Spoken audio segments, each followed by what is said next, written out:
Salut la compagnie. Vous avez l'habitude de me voir chaque semaine sur des vidéos de la paracha et des parachas connectés à la réalité, à ce que nous vivons. Cette semaine, c'est la Teva Challenge, c'est-à-dire que je lance un challenge qui aura pour objectif d'apporter un plus pour la protection de nos Chayalim, de nos soldats d'Israël qui sont depuis ce matin, cette nuit même, entrés dans des périodes, dans des zones assez risquées. Nous vivons donc une période compliquée. Pourquoi la Teva Challenge? Si vous permettez, je vais prendre quelques minutes et vous expliquer l'objectif de ce challenge et qu'est-ce qu'il engage, qui il engage, etc. Principalement moi, je mets tout le monde tranquille, on ne sait jamais. Alors la semaine dernière, nous étions Parashat Noach, nous allons faire ce Shabbat prochain Parashat Lech Lecha. On sait que Lech Lecha, c'est le principe d'avancer, donc vous comprenez qu'il y a une liaison. Et la semaine dernière, dans le chapitre que nous avons vu, Noach, il y a cette période du monde où on nous dit qu'il y avait beaucoup de violence et que par conséquent, Dieu, il n'y avait que ça même, Dieu a décidé de le détruire. C'était la période du Maboul, du déluge. Nous savons qu'actuellement, nous vivons des temps compliqués entre la tension qu'il y a entre les États-Unis, la Russie, Israël maintenant qui se mêle avec cette bataille, j'ai envie de dire bataille ancestrale avec la partie de Gaza, mais pas simplement. Nous avons aussi une zone au nord qui est très chaude. J'ai des amis qui sont au nord en train d'essayer de protéger notre territoire, donc je pense à eux évidemment. Ce challenge consiste à réaliser 300 vidéos en 50 semaines, et cela traitant uniquement un thème. Ça sera de courtes vidéos, ça sous-entend, si vous faites le calcul et qu'on enlève le Shabbat où il n'y a pas de vidéo, ça donne une vidéo par jour, ça va être intense. L'objectif est d'apporter de l'optimisme, de la positivité et du limud Torah, de l'étude des textes pour la sécurité de nos soldats. Donc par conséquent, je nommerai dans chaque vidéo 30 soldats. Pour leur sécurité, je nommerai uniquement leur prénom hébraïque et le prénom de leur père ou de leur mère. Si vous avez des noms, c'est l'occasion de les mettre en commentaire. Ils seront rajoutés, pas de nom de famille, simplement un prénom hébraïque et un prénom du mère ou du père hébraïque. Si vous ne l'avez pas, donnez celui que vous avez. Ça permettra une certaine anonyme. Finalement, ça sera assez anonyme pour eux, mais pour le ciel, ça sera tout à fait mesuré. Alors maintenant, si vous avez encore 3-4 minutes, je vais vous expliquer d'où vient cette idée du challenge. La semaine dernière, nous avons été bousculés, il y a un peu plus d'une semaine, Simchat Torah, donc Shabbat Bereshit, nous avons été bousculés par quelque chose qui s'est passé. Et la semaine dernière, nous lisions donc Noach, et on se rend compte que le troisième pasouk dit « Vatishachet haaretz lifnei Elokim » le monde était complètement corrompu devant l'Éternel, « Vatimale haaretz Hamas » et le monde était rempli de Hamas, de violence. Il était plein de violence. Donc, c'est vrai que quand j'ai étudié ce passage-là, ça m'a tout de suite fait tilt, puisque le thème principal, même s'il y a le Hezbollah au nord qui nous menace concrètement, il y a cette histoire du Hamas. Ça m'a fait tilt par rapport à cette actualité. Je me suis dit, tiens, c'est quand même assez exceptionnel. Nous arrivons sur la semaine la plus chargée et on rentre sur la deuxième paracha, le deuxième chapitre de la Torah, qui traite du mot Hamas. En plus, il est en répétition juste après, Vayomer Elokim le Noach, Ketz kol basar ba'lefanai, qui mala aretz Hamas. On se demande ce qui se passe. Alors, quelle est la résultante du Hamas? Quelle est la résultante de la violence dans le monde? Comment ce nom apparaît? Eh bien, d'après la Kabbalah, il y a quelques significations et quelques petits secrets, quelques mystères qu'on va essayer de vous révéler. Premier chapitre de la Torah, Bereshit, la première paracha, va nous parler du premier Yetzer Hara, le premier mauvais penchant qui s'appelle le Nachash. Notez-le quelque part sur une feuille, Nachash, Nun, Chet, Shin. Nous dit la Torah, il y a un deuxième nom qui est utilisé pour nommer le Yetzer Hara et qui est là pour surplomber le Tov, d'accord? Donc il représente le Ra, ce mauvais penchant représente le mauvais, et il est là pour être au-dessus, pour diriger le bien, l'écraser tout simplement. Et ce nom, c'est Samaël. Nous savons par principe de base que dans tout Tov, il y a du Ra, dans tout Ra, il y a du Tov, dans tout bon, il y a du mauvais, dans tout mauvais, il y a du bon. Comment? C'est très simple, le libre arbitre, si on peut choisir entre une bonne action et une mauvaise, enlevons la mauvaise action, il n'y a plus de choix, vous ne pouvez plus faire de bonne action. Enlevez la mauvaise action, il n'y a plus de possibilité de faire que du bon. Donc dans les deux sens, ça marche. Soit vous faites que du bon, soit que du mauvais, mais ça fonctionne. D'autre part, il y a une insinuation qui est donnée lorsque Moshe arrive à Midian. Qu'est-ce qu'il fait tout de suite en quittant l'Égypte? Il va aller à la rencontre de Yitro Cohen, Midian. Midian, c'était le peuple le plus haïssant du peuple juif qu'il faudra plus tard détruire, et il va récupérer Tzipora et par la suite Yitro. Au moment où il va enlever, nous dit les commentateurs, l'étincelle de divinité que représentait Tzipora, qui était une fille de Midian, donc du pire peuple, et Yitro, le prince, le prêtre de Midian, il a enlevé les deux étincelles de divinité, donc la partie Tov, c'était bon pour pouvoir détruire Midian. Et cette information est extrêmement importante. Il y a encore nombreux exemples comme ça dans la Torah, comme les Kétoret qui comprenaient un des ingrédients négatifs sur 11 ingrédients. Il y en avait un négatif qui était le fruit d'un animal non cachère et pour autant ça donnait un résultat magnifique. Donc nous savons ce principe-là. La question qui se pose dans Nachash et dans Samaël, où est le positif? C'est assez simple en réalité. Si on regarde le nom Samaël, commençons par lui, c'est le plus facile. Sam-El, Sama-El. Donc, vous avez déjà le nom d'Akadosh Baruch Hu, lequel, d'accord? Et donc, si on l'enlève et qu'on considère que c'est positif, Aleph, Lamed, positif, Samer, même, négatif. Dans Nachash, c'est presque aussi évident. Vous avez Nun, Chet, Shin. Le Chet, c'est la faute. En hébreu, Chet, ça veut dire une faute. Et on a parlé de ce qu'a fait le serpent. Donc, le Chet, on l'enlève. Le Chet, c'est la partie négative qui vient se compléter à côté de Mem et Samer, de Samal. De l'autre côté, nous aurons Nun, Shin, Aleph, Lamed, en positif. Si on prend les lettres négatives, qu'on leur a enlevé le positif, excusez-moi, eh ben on se retrouve avec trois lettres, Chet, Mem, Samer, qui forment le mot Hamas.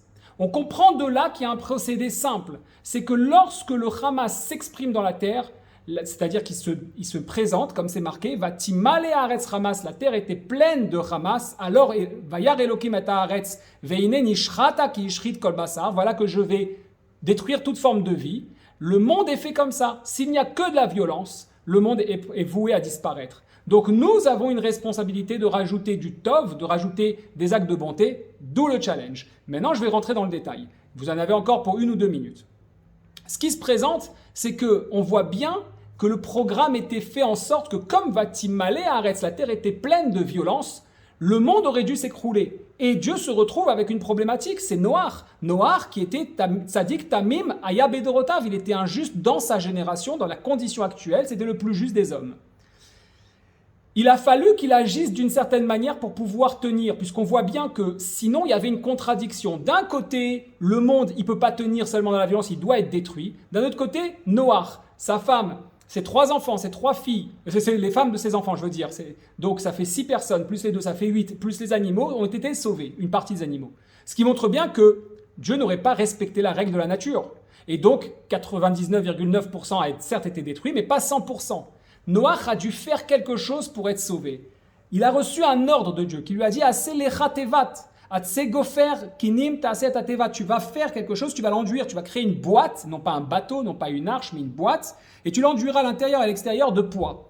Nous savons qu'en fait, le principe d'enduire, c'est de s'enduire intérieurement d'études de Torah, c'est-à-dire qu'il va falloir le faire de l'étude de la Torah dans l'intérieur, ce qu'on va essayer de faire avec les vidéos, et de l'extérieur, ce sont des actes de bonté. C'est la première indication qui m'a donné envie d'aller augmenter le nombre de vidéos. Mais lorsqu'on continue un petit peu, on se rend compte qu'il y a un passage qui est très surprenant. On nous donne les mesures de la teva, 300 de long, 50 de large, 30 de hauteur et une petite fenêtre de 1 ama. Qu'est-ce que c'est que cette mesure-là? Vous vous rappelez tout à l'heure, nous avons dit, Nachash, il y avait des lettres positives et des lettres négatives, Samaël pareil. Il nous reste, en négatif, nous avions Chet, même sa mère, qui formait Hamas, mais il nous reste les lettres positives. Et lorsqu'on regarde la valeur numérique de ces lettres-là, 300 c'est le shin de Nachash. Il nous manque le nun. Nun c'est combien? C'est 50. Donc nous avons les 300 amot de long et les 50 amot de large. Nous avons récupéré le nun, le shin et le nun. Nous avons le nom entier de Nachash. Il nous manque Samaël, le lamed et le aleph. Lamed c'est 30. Voilà que la teva faisait 30 amot de hauteur. Et la petite fenêtre, une ama. Nous avons le lamed et le aleph, numériquement parlant, c'est 31. Qu'a fait Noach pour avoir une chance d'être sauvé? Il a remis les lettres de positivité avec les mesures de la teva dans le monde pour qu'il a seulement 99,9% de l'humanité soit détruite et qu'il puisse avoir la possibilité sans changer les lois de la nature. Comme nous savons aujourd'hui que nous sommes dans cette situation risquée, dangereuse, nous allons aller dans cette direction-là. 300 vidéos pour les 300 amot, 50 semaines pour les réaliser, 30 Chayalim qui seront nommés et un thème, voire même très court. J'essaierai de faire des vidéos de 1 minute si j'y arrive, ça serait merveilleux, ou 1 minute 59, c'est toujours 1 minute quelque chose. On ira faire des vidéos très très courtes. Maintenant, j'en appelle à vous. Parce que du coup, le passouk ne s'arrête pas là, le texte ne s'arrête pas là. Il y a une petite nuance qui se présente. Nous avons le moment où Noach va sauver les animaux. Et là, c'est marqué ou Mikol Achai Mikol Basar, de tous les êtres vivants, Shnaim Mikol Tavi à la Teva, tu vas en prendre 2, Zachar ou Nekeva, tout être vivant. Le rabbi nous explique que c'est le principe de tout ce qui est en danger spirituellement, il n'est pas à l'abri. Nous avons un objectif de le mettre dans notre boîte spirituelle à nous, personnelle, de l'embarquer avec nous pour qu'il puisse avoir une tranquillité, une stabilité. Sauf que par la suite, il y a un autre passouk qui vient nous dire Mikol abema ateora. Vous remarquerez tout de suite ici qu'il y a une nuance. La première fois, nous avons dit Mikol achai Mikol basar, de tout être vivant. Et là, et pourtant on parlait des animaux, puisque c'est marqué Zachar ou Nekeva, d'accord, masculin ou féminin, enfin c'est pas ce qu'on dit comme ça, mais vous avez compris ce que je veux dire, c'est féminin ou masculin. Comment on dit ça? Zachar, c'est un mâle ou femelle, voilà pour les animaux. Et là, c'est marqué ou Mikol abema teora tikach lecha shiva shiva ish veishto. Ou min abema asher lo teorai shnaim ish veishto. On se rend compte qu'il y a 2 étapes. Il y a une étape où Dieu lui dit, voilà, tu vas prendre 2 pour tous les êtres vivants, mâles et femelles. Et maintenant, on l'appelle celui-là Mikol Achai Mikol Basar, non pas Behema, pourtant on parle d'animaux puisque c'est marqué Zachar ou Nekeva, et au moment où on parle de Behemot, ou Mikol Abehema Teora, des animaux purs, là, même si on sait que Teora c'est pas la bonne traduction pure, hein, évidemment, tu vas prendre Ish Veishto, 7, donc 7 mâles, 7 femelles, mais c'est pas marqué un terme d'animaux, mais hommes et femmes. Du coup, je suis allé voir un petit peu les explications. Et j'ai découvert qu'en réalité, cette notion même d'animaux, entre guillemets, tahor, hein, on va le traduire, tahor pur ou impur, c'est la capacité d'être consommé par le peuple. Aussi, pour valider le challenge, j'invite un certain nombre de rabbanim à venir avec moi. Je vais les nommer ici. Bien sûr, cette liste pourra être complétée par la suite. On la retrouvera, elles seront taguées dans la description.